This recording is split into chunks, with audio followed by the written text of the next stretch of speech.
Wika ng pagkakaisa. Isang tula para sa buwan ng wika.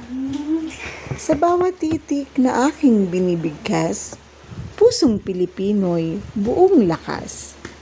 Wikang Filipino'y yaman ng lahi, tanda ng dangal sa bawat diwa't ngiti. Sa salita natin ay may kapangyarihan upang magkaunawaan, magkaalaman. Ito'y tulay ng ating pagkakaisa, pamana ng lahi, kayamanang tunay na dakila.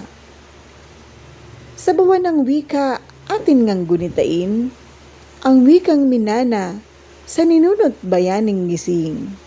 Ipagmalakit mahalin, ito'y ating sandigan, sa pag-unlad ng bayan, ito'y kaagapay at daan. Wikang Pilipino'y ilaw ng kaluluwa, sa landas ng bayan, gabay sa tuwina. Ating itaguyod, buong puso't sigla, dahil ang wika ay wika ng ating bansa.